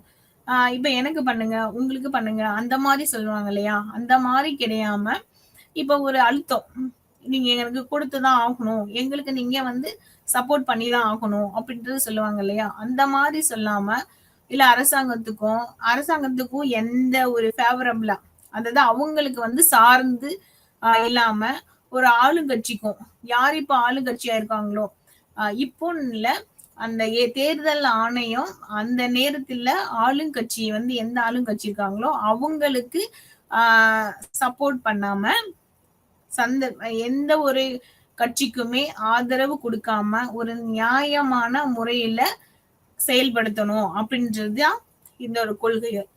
இது வந்து role of the election commission. அது வந்து சட்டமன்றம், பார்லிமெண்டத்துல. இப்ப தேர்தல் ஆணையத்துல வந்து அதோட அதிகாரங்கள், அவங்களோட என்ன செயல்பாடுகள் இருக்கு, அவங்களுக்கு என்ன பொறுப்புகள்லாம் இருக்கு அப்படின்றத பத்தி நம்ம இதுல பார்ப்போம். இப்ப இந்தியாவுல வந்து ஒரு முக்கிய அரசியல் அமைப்பு. இந்த அரசியல் அமைப்பு வந்து தேர்தல் ஆணையம் இருக்கு, நிரந்தர ஒரு அமைப்பு இருக்கு. இந்த அமைப்பு வந்து 1950 ஜனவரி 25 ஒரு அரசியலமைப்பு படி இது வந்து உருவாக்கப்பட்ட ஒரு அமைப்பு இந்தியாவுல. இந்தியாவுல வந்து தேர்தல் நடத்துவதற்கு முழு செயல்முறையின் மேற்பார்வை, வழி நடத்துதல். மேற்பார்வைனா சூப்பர்வைசிங், வழி நடத்துதல், சரியான முறையில கொண்டு செல்வது மற்றும் கட்டுப்பாடு. கட்டுப்பாடுகள்னா ரெஸ்ட்ரிக்ஷன் சொல்லுவோம். இந்த ஒரு அமைப்புக்கு வந்து அரசியலமைப்பு கொடுக்கப்பட்டது. தேர்தல வந்து முழு செயல்முறைன்னு ஒரு மேற்பார்வை இருக்கணும், வழி நடத்துறாங்க, சரியான வழிநடத்தல் இருக்கணும், கட்டுப்பாடுகள் இருக்கணும். இதோட அமைப்பு வந்து சரியான முறையில செயல்பாடுகளா கொடுக்கப்படணும் அப்படின்றதுதான் இதோட அதிகாரங்கள். இப்ப குடியரசுத் தலைவர் வந்து குடியரசுத் தலைவர், துணை குடியரசுத் தலைவர், மாநில சட்டமன்ற உறுப்பினர்கள், அப்புறம் நாடாளுமன்ற உறுப்பினர், அலுவலகங்களுக்கான தேர்தல்கள், அப்புறம் ஆணையத்தோட செயல்பாடுகள், இதெல்லாமே இந்த அதிகாரங்கள் வந்து 3 அதிகாரமா பிரிக்கப்படுறாங்க. யார் யாருக்கு? குடியரசுத் தலைவர், துணை குடியரசுத் தலைவர், மாநில சட்டமன்ற உறுப்பினர்கள், நாடாளுமன்றத்தின் அலுவலகங்கள், தேர்தல்கள் தொடர்பான இந்த ஆணையத்தோட செயல்பாடுகள் எல்லாமே அதிகாரங்களா நம்ம வந்து சொல்லப்படுறோம். இதுல என்னென்ன செயல் அதிகாரங்கள், செயல்பாடுகள், பொறுப்புகள் இருக்குன்னா, முதல்ல நிர்வாகம், இரண்டாவது ஆலோசனை, மூன்றாவது நீதித்துறை. இப்ப பார்லிமெண்ட்ல லெஜிஸ்லேச்சர், எக்ஸிகியூட்டிவ், ஜுடிஷியல் சொல்லுவோம் இல்லையா, நிர்வாகம், ஆலோசனை, நீதித்துறை. அதே மாதிரி இந்த ஒரு தேர்தல் ஆணையத்தோட அதிகாரங்கள், இந்த அதிகாரங்கள் எப்படி இருக்கும்னா, பாராளுமன்றத்துல எல்லையில்லா நிர்ணய ஆணையக்குழுவிற்கு சட்டத்தின் அடிப்படையில் நாடுகள் முழுவதும் உள்ள தேர்தல் தொகுதிகளின் பிரதேசங்களை தீர்மானித்தல். இப்ப வந்து நாடாளுமன்றத்துல ஒரு எல்லை நிர்ணய ஆணையக்குழு சட்டத்தின் அடிப்படையில நாடு முழுவதும் அதாவது உள்ள தேர்தல் தொகுதிகளை வந்து அந்த ஒரு பிரதேசங்கள்ல தொகுதிகளை எப்படி தீர்மானம் செய்யணும் அப்படின்றது முதல்ல. ரெண்டாவது என்னன்னா, வாக்காளர் பட்டியலை தயாரித்தல். 18 வயதுக்குள்ள யார் யார் இருக்காங்க, ஆண்கள் எத்தனை பேர் இருக்காங்க, பெண்கள் எத்தனை பேர் இருக்காங்கன்னு வாக்காளர் பட்டியலை வந்து தயார் பண்ணணும். அதை வந்து 5 வருடங்களுக்கு ஒரு தடவை நம்ம வந்து அந்த வாக்காளர் பட்டியலை தயார் செய்வோம். அப்புறம் அவ்வப்போது ஏதாவது திருத்துதல், கரெக்ஷன்ஸ் ஏதாவது திருத்துவாங்க. அப்புறம் தகுதியுள்ள அனைத்து வாக்காளர்களையும் பதிவு செய்தல். வாக்காளர் பட்டியலை தயாரிக்கிறாங்க, அவ்வப்போது திருத்துவாங்க. அப்புறம் திருத்துதல்னா இது ஏதாவது தவறுகள் இருந்தா இந்திய ஆணையத்தின் அதிகாரங்களை வந்து திருத்தம் செய்வாங்க. இப்ப தகுதி உள்ள அனைத்து வாக்காளர்களையும் பதிவு செய்தல். யாரெல்லாம் இப்ப வந்து அவங்க கணக்கு எடுக்கும் போது 18 வயதுக்கு உட்பட்டவங்க எல்லாம் இருக்க மாட்டாங்க. அதுக்கப்புறம் நம்ம அந்த வாக்காளர் அந்த தேர்தல் டைமிங்ல, தேர்தல் நேரத்துல தகுதி உள்ள வாக்காளர் இருப்பாங்க, அவங்கனால வாக்குகள் கொடுக்க முடியாது. அதனால யாரு தகுதி உள்ள வாக்காளர்களையும் அவங்க எல்லாம் பதிவு செய்யணும் அப்படின்றது இந்த இந்திய தேர்தல் ஆணையத்துடைய ஒரு பொறுப்புகளா இருந்தது. இப்பவும் செயல்பட்டு இருக்கு. அப்ப இந்திய தேர்தல் அட்டவணைகள் அதோட தேதிகளை வந்து அறிவிப்பு செய்யணும், அதாவது அறிவிக்கணும். வேட்பு மனு தாக்கலை வந்து ஆய்வு செய்யணும். இப்ப தேர்தல் அட்டவணைகள் வந்து எப்போ தேர்தல், நம்ம எந்த நேரத்துல கொடுக்க போறோம், எந்த தேதிகள்ல வந்து இந்த தேதிகள்லாம் வந்து அலௌன்ஸ் பண்ணும், அதாவது தேதிகளை வந்து அறிவிக்க வேண்டும். அப்புறம் வேட்பு மனுக்களை வந்து ஆய்வு செய்யணும். யார் யாரு வேட்பு மனு தாக்கியிருக்காங்க, அப்படி எத்தனை உறுப்பினர்கள், எந்தெந்த கட்சி உறுப்பினர்கள்லாம் வேட்பு மனு வந்து தாக்கல் பண்ணியிருக்காங்க, ஆய்வு செஞ்சிருக்காங்க அப்படின்றத நம்ம செயல்படுத்தணும். அத மக்களா ஆய்வு செய்யணும். அடுத்தபடியாக பல்வேறு அரசியல் கட்சிகளுக்கு அங்கீகாரம் அளித்து தேர்தல் சின்னங்களை ஒதுக்கீடு செய்யணும். இப்ப நிறைய அரசியல் கட்சிகள்லாம் இருப்பாங்க, அவங்களுக்கு வந்து அங்கீகாரம் அளிக்கணும். அப்புறம் அந்த சின்னங்களை வந்து ஒதுக்கீடு செய்யணும். நம்ம அந்த வந்து தேர்தல் அட்டவணையில் கொடுத்துட்டா, இல்ல வேட்புமனு தாக்கல் செஞ்சவங்களை மட்டும் லிஸ்ட் நம்ம வந்து அந்த லிஸ்ட் எடுத்துட்டா போதுமா? பத்தாது இல்லையா? அப்ப நம்ம அதுக்கு என்ன பண்ணணும்? கட்சிகளுக்கு அங்கீகாரம் அளிக்கணும். நம்ம சொல்லியிருக்கோம் இல்லையா, எத்தனை கட்சிகள் தேர்தல் சின்னங்களை வந்து ஒதுக்கீடு செய்யணும். அப்போ அரசியல் கட்சிகளுக்கு அங்கீகாரம் வழங்குவது. அரசியல் கட்சிகள் இருக்கு இல்லையா, தேசிய கட்சிகள், இந்த மாதிரி அரசியல் கட்சிகளுக்கு அங்கீகாரம் வழங்குவது, அப்புறம் கட்சிகளுக்கு தேர்தல் சின்னங்களை ஒதுக்குவது. அந்த கட்சிகளை ஒதுக்குவது தவிர சில சர்ச்சைகளை தீர்ப்பதற்கு நீதிமன்றமாக செயல்படுவது. இதோட பொறுப்புகள். அரசியல் கட்சிகளுக்கு வந்து அங்கீகாரம் கொடுக்கணும், கட்சிகளுக்கு தேர்தல் சின்னங்களை ஒதுக்கணும், தொடர்பான சில சர்ச்சைகளை தீர்ப்பதற்கு நீதிமன்றமாக செயல்படுவது. இப்ப தேர்தல் ஏற்பாடுகள் வந்து சர்ச்சைகளை வந்து விசாரிப்பதற்காக அதிகாரிகளை நியமனம் செய்யணும், நியமித்தல். இப்ப தேர்தல் ஏற்பாடுகள் தொடர்பான சர்ச்சைகளை விசாரிப்பதற்காக அதிகாரிகளை நியமித்தல். அவங்களோட அதிகாரங்கள் என்னன்னா, இப்ப நிறைய ஏற்பாடுகள்லாம் தேர்தலுக்கு நம்ம வந்து தொடர்பு கொள்றோம். சில சர்ச்சைகள்லாம் தேர்தல்ல வராதுன்னு நம்ம நினைக்கிறோமா? அப்படி இல்லையா? கண்டிப்பா வரும். ஏதாவது ஒரு ரூபத்துல சில சர்ச்சைகள்லாம் நம்மளையே தன்னை அறியாம நம்மளுடைய செயல்பாடுகள், சில தவறுகள்னால சில சர்ச்சைகள்லாம் வரும். சோ அப்ப வந்து அதை விசாரிப்பதற்கு யாருனாலும் நம்ம விசாரிக்க முடியுமா? அந்த பிரச்சனைகளை முடியாது. அப்ப அந்த தேர்தல் ஆணையம் அந்த குறிப்பிட்ட அதிகாரிகளை வந்து நியமனம் செய்யணும். அப்ப அந்த அதிகாரிகள் வந்து அதனுடைய வேலைகள் என்ன, அதோட பிரச்சனைகள் என்ன அப்படின்றதுக்கு அவங்கதான் சரியான முறையில விசாரிக்க முடியும். இப்ப அதுக்கு வந்து ஒரு கண்ட்ரோல் இருந்தா மட்டும்தானே அதை நம்ம சரியான முறையில கொண்டுட்டு போக முடியும். தேர்தலின் போது அரசியல் கட்சிகள் மற்றும் வேட்பாளர்கள் பின்பற்ற வேண்டிய நடத்தையை விதிகளை தீர்மானித்தல். இப்ப தேர்தலின் போது அரசியல் கட்சிகள் இருந்ததுன்னா, இப்ப வேட்பாளர்கள் இருப்பாங்க, வேட்பாளர்களை வந்து அவங்களோட நடத்தையை வந்து விதிகளை வந்து தீர்மானம் செய்யணும். இதுதான் அவங்களோட வேலை. அரசியல் கட்சிகளோட வேட்பாளர்களோட வேலை. இதைத்தான் நீங்க செய்யணும், இதை தாண்டி இதை மீறி எந்த செயல்பாடுகளும் செய்யக்கூடாது அப்படின்றத இந்த விதிகளை வந்து தீர்மானம் செயல்படணும். தேர்தலின் போது அனைத்து கட்சிகள் கொள்கைகள் தொலைக்காட்சி, வானொலி போன்ற பல்வேறு ஊடகங்களில் விளம்பரப்படுத்த ஒரு திட்டத்தை தயாரித்தல். எல்லா நேரத்திலையும் கட்சிகளை வந்து அவங்களோட கொள்கைகளை தொலைக்காட்சி, வானொலி போன்ற பல்வேறு ஊடகங்கள்ல, இப்ப மீடியாஸ்ல இருக்கு இல்லையா, மீடியாவில வந்து விளம்பரப்படுத்தணும். அட்வர்டைஸ்மெண்ட் கொடுக்குறோம்னு சொல்றோம் இல்லையா, ஒரு திட்டத்தை வந்து தயாரிக்கணும். அது யாரு? தேர்தலின் போது அனைத்து அரசியல் கட்சி கொள்கைகளை தொலைக்காட்சி, எல்லா கட்சிக்கும் எல்லா சில கொள்கைகள் இருக்கும், சில திட்டங்கள் வரையறை செஞ்சிருப்பாங்க. அவங்க ஒண்ணு தொலைக்காட்சி மூலியமா விளம்பரப்படுத்துவாங்க, இல்ல வானொலி மூலியமா, வானொலி ரேடியோ மூலியமா, டிவி ரேடியோ, சில மீடியா ஊடகங்கள், இந்த ஊடகங்கள் மூலியமா விளம்பரப்படுத்த ஒரு திட்டத்தை வந்து தயார் செய்யணும். அதுதான் அவங்களோட அதிகாரம்.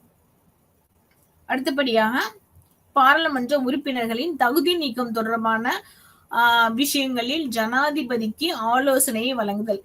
இப்ப பாராளுமன்ற உறுப்பினர்கள் இப்ப ஏதாவது தவறு நடந்ததுன்னா, பாராளுமன்ற உறுப்பினர்கள் தகுதி நீக்கம் தொடர்பான சில விஷயங்களை வந்து யாரு முன்னிறுத்துவாங்க அப்படின்னா, ஜனாதிபதிக்கு ஆலோசனையை வழங்குவாங்க. இவங்க மேல சரி தவறு அப்படின்றது பத்தி.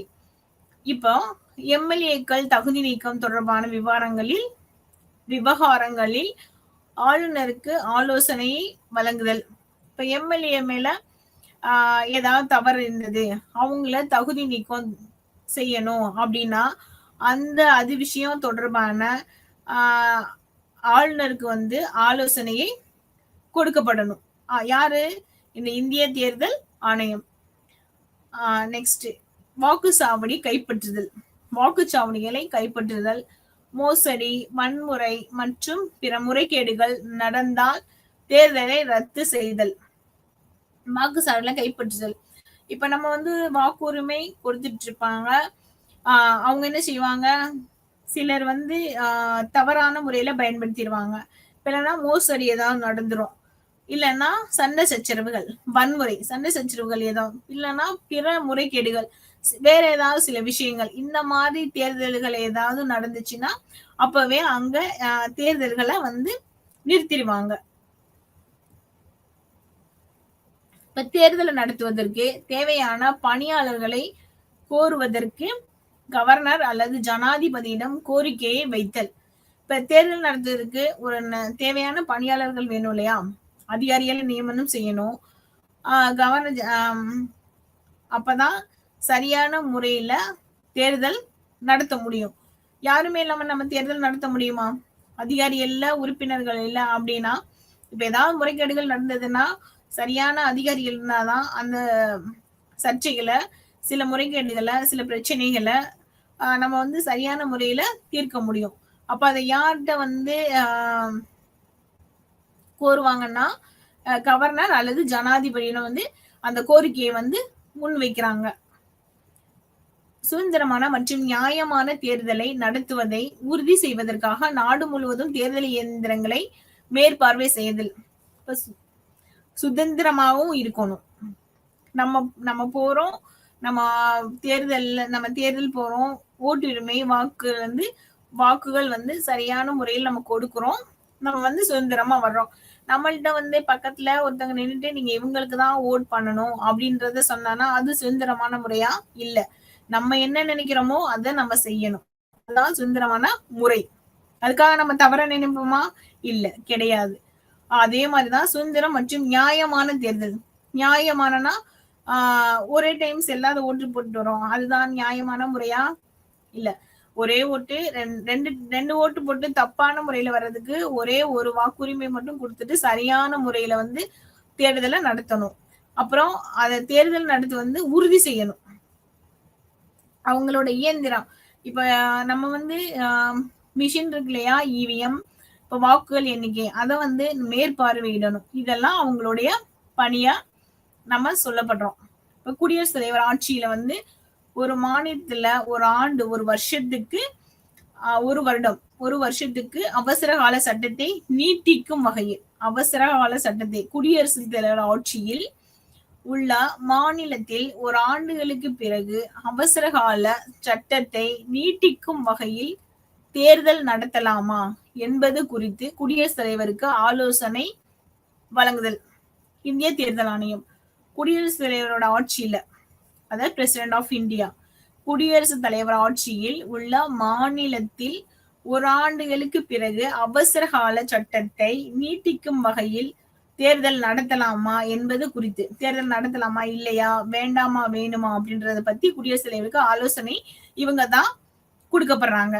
எந்த டைம்லனா அவசர கால சட்டத்தை நீட்டிக்கும் வகையில். அடுத்தபடியாக அரசியல் கட்சிகளை பதிவு செய்தல். இப்ப அரசியல் கட்சிகளை வந்து பதிவு செய்யணும். அப்புறம் தேசிய அல்லது மாநில கட்சிகளை வந்து அந்தஸ்தை வந்து வழங்கணும், அவற்றோட வாக்கெடுப்பின் செயல்திறனை பொறுத்து. இப்ப அரசியல் கட்சி வந்து பதிவு செய்தல் மற்றும் தேசிய அல்லது மாநில கட்சிகளோட அந்தஸ்தை வந்து வழங்குதல், அவற்றோட வாக்கெடுப்பின் செயல்திறனை, அவங்களோட செயல்திறனை பொறுத்துதான் எப்படி இருக்கு அப்படின்றத பத்தி நம்ம சொல்லுவோம். அதே மாதிரி இப்ப இந்திய தேர்தல் ஆணையத்தின் முக்கியத்துவம், அவங்களோட முக்கியத்துவம், இந்திய எலெக்ஷன் கமிஷன், அதோட இம்பார்ட்டன்ஸ் சொல்லுவோம். இப்ப இந்திய தேர்தல் ஆணையத்தின் முக்கியத்துவம், இப்ப இந்திய தேர்தல் ஆணையம் 1952 ஆண்டு முதல் தேசிய மற்றும் மாநில தேர்தல்களை வெற்றிகரமாக நடத்தி வருகிறது. 1951-52 சொன்னா முதல் பொது தேர்தல் ஆணையம் 1952 ஆண்டு முதல் தேசிய மற்றும் மாநில தேர்தல்களை வெற்றிகரமாக நடத்தி வருகிறது. இப்போது வந்து மக்கள்ல அதிக அவங்களோட பங்களிப்பை வந்து உறுதி செய்யணும், அதை தீவிரப்படுத்தணும், அது வந்து பங்களிப்பு செய்ய வேண்டும் அப்படின்றது இந்த தேசிய மற்றும் மாநில தேர்தல்களோட முக்கிய பங்களிப்பா இருக்கிறது. உட்கட்சி ஜனநாயகத்தை பேணுவதில், இப்ப உட்கட்சி ஜனநாயகத்தை பேணுவதில் கட்சிகள் தவறினால் அங்கீகாரம் பறிக்கப்படும். அவங்களோட உள்கட்சியோட ஜனநாயகத்தை பேணுவதனால கட்சிகள் அவங்களோட அங்கீகாரம் வந்து பறிக்கப்படும். அதே மாதிரி அச்சுறுத்தல் வந்து அரசியல் கட்சியிடையே ஒழுக்கத்தை ஆணையம் கொண்டு வந்துள்ளது.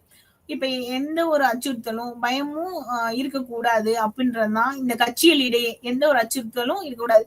இப்ப 2 பார்ட்டி சேர்ந்தனா நீங்க வந்து ஒரு கட்சியும் இன்னொரு கட்சியும் வந்து மிரட்டுவாங்க இல்லையா, அந்த மாதிரி இப்ப கட்சிகளிடையே வந்து ஒழுக்கத்தை வந்து ஆணையம் கொண்டு வந்து செயல்படுகிறது அப்படின்றது சொல்லலாம். உட்கட்சி ஜனநாயகத்தை பேணுவதில் கட்சிகள் தவறினால் அங்கீகாரம் பறிக்கப்படும்.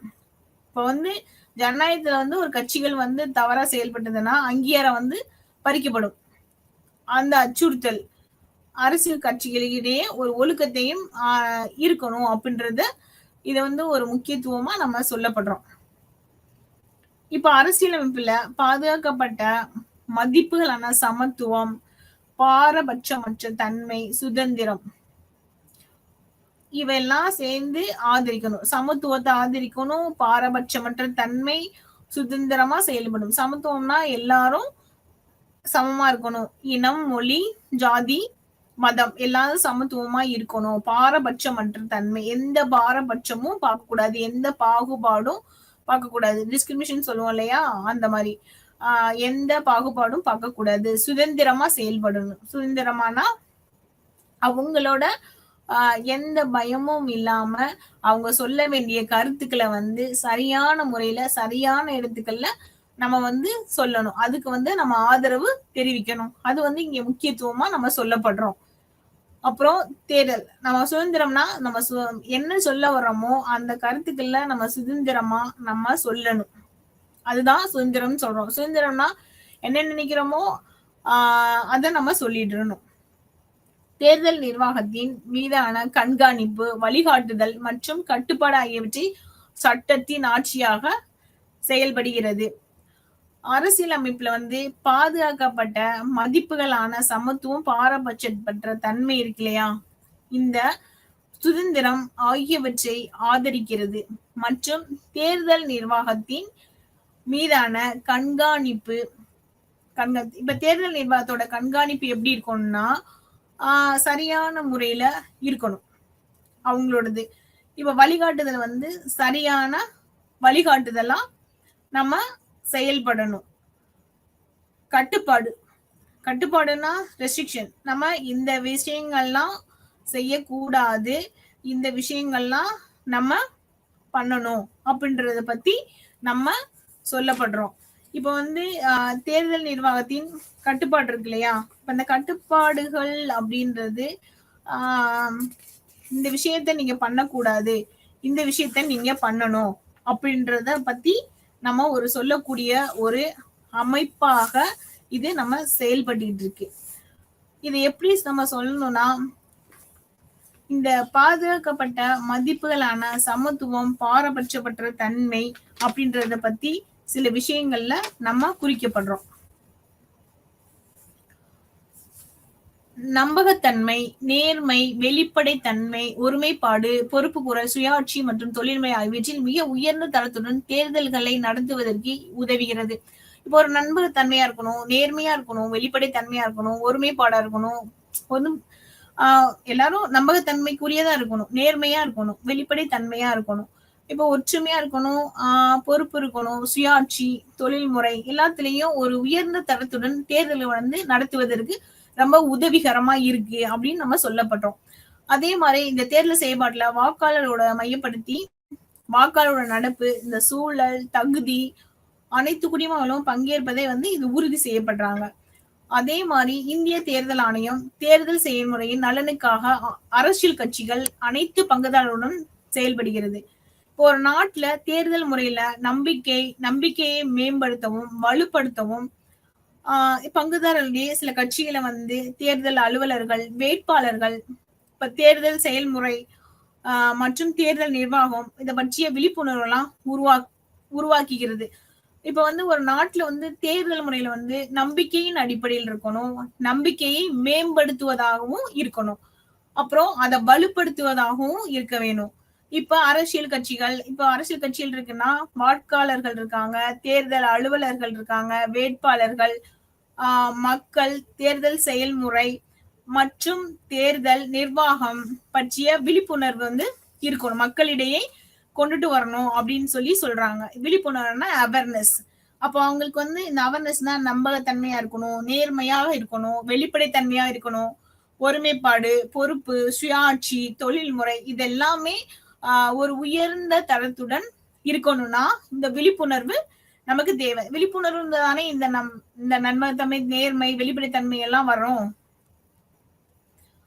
இப்ப இந்திய தேர்தல் ஆணையம் தொடர்பான சட்ட பிரிவுகள் ஒவ்வொரு பிரிவும் என்ன சொல்லுதுன்னு நம்ம பார்க்கலாம். இப்ப பிரிவு 324னா தேர்தல் ஆணையத்தில் வந்து தேர்தல் கண்காணிப்பு எப்படி நம்ம சொல்லியிருக்கோம் இல்லையா, முன்னாடியே வந்து நம்ம பார்த்திருக்கோம். தேர்தல் கண்காணிப்பு இருக்கணும், வழிநடத்தல் இருக்கணும் மற்றும் கட்டுப்பாடுகள் இருக்கணும். நல்ல சரியான முறையில கண்காணிக்கணும், அப்புறம் வழி நடத்தணும், அப்புறம் கட்டுப்பாடுகள் இருக்கணும், ரெஸ்ட்ரிக்ஷன் கட்டுப்பாடுகள். அப்பதானே நம்ம சரியான முறையில வந்து நம்ம கொண்டுட்டு போக முடியும். அடுத்து பிரிவு 325 மதம், இனம், ஜாதி அல்லது பாலினத்தின் அடிப்படையில வந்து ஒரு சிறப்பு வாக்காளர் பட்டியல சேர்க்கப்படுவதற்கு எந்த ஒரு நபரும் தகுதியற்றவராக இருக்கக்கூடாது.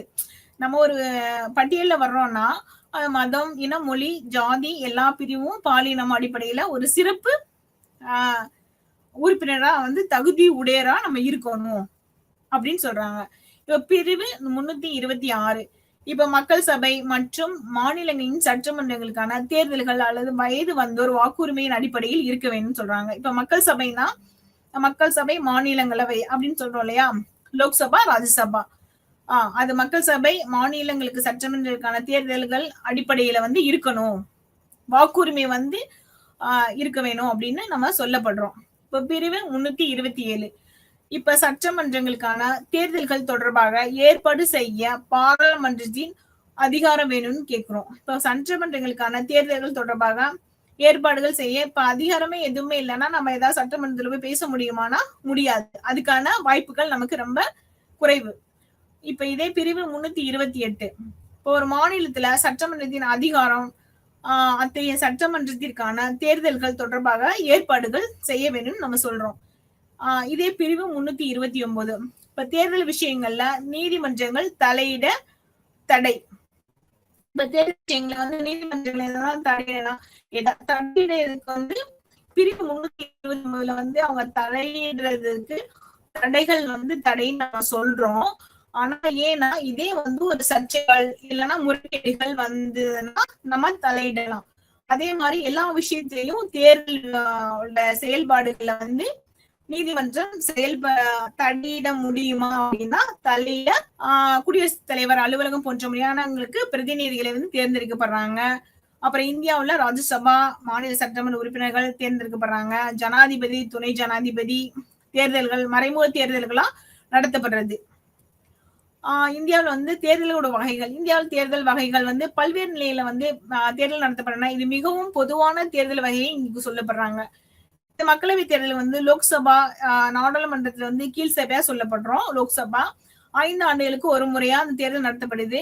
இந்த மக்களவையில வந்து பிரதிநிதித்துவப்படுத்தும் பாராளுமன்ற உறுப்பினர்களா நம்ம தேர்வு செய்யப்படுறாங்க. எதுலன்னா மக்களவை தேர்தல்கள்ல. இதே ராஜ்யசபா தேர்தல்னா ராஜ்யசபா வந்து மேலவை நம்ம சொல்ல போறோம். இந்த மேலவை உறுப்பினர்கள் தான் மாநில சட்டமன்ற பேரவையா மாநில சட்டமன்ற பேரவை தேர்ந்தெடுக்கப்பட்ட உறுப்பினர்களா வந்து தேர்ந்தெடுக்கப்படுறவங்க தான் இந்த ராஜ்யசபா தேர்தல் நம்ம சொல்லப்படுறோம். இதே மாநில சட்டமன்ற தேர்தல்னா இந்தியாவில ஒவ்வொரு மாநிலத்துக்கும் ஒரு சட்டமன்றம் இருக்கு. அந்த சட்டமன்றத்திற்கு 5 வருடத்துக்கு ஒரு முறை நம்ம நடத்தப்படுறோம் தேர்தல்கள். இது சட்டமன்ற உறுப்பினர்கள், எம்எல்ஏக்கள் தொகுதி மக்களால் வந்து தேர்ந்தெடுக்கப்படுறாங்க. இதுதான் மாநில சட்டமன்றம். இது பஞ்சாயத்து தேர்தல். இப்ப பஞ்சாயத்து தேர்தல்னா கிராமப்புற இந்தியாவில் கிராம அளவில் உள்ளூர் சுயாட்சி அரசு பஞ்சாயத்துக்கான தேர்தல்கள் 5 வருடங்களில் நடத்தப்படுகின்றன. இதான் பஞ்சாயத்து உறுப்பினர்கள் அந்தந்த கிராமங்களில் தேர்ந்தெடுக்கப்படுறாங்க. இப்ப முனிசிபல் கார்பரேஷன்னா சுய அரசு அமைப்பு. இந்த மாநில அரசாங்கங்கள் ஆண்டுகளுக்கு ஒரு முறை தேர்தல்கள் நடத்தப்பட்டு மாநில உறுப்பினர்களால் அந்தந்த வார்டு மக்களால் தேர்ந்தெடுக்கப்படுகிறார்கள். இதுதான் நம்ம இந்திய அரசியல் கட்சி அமைப்பு மற்றும் கட்சி அமைப்பு மற்றும் தேர்தல் அமைப்பு அப்படின்றத பத்தி நம்ம பார்த்திருக்கோம். நான் அடுத்த கிளாஸ்ல நம்ம சிலபஸ் கவர் பண்ணிக்கலாம். நன்றி, வணக்கம்.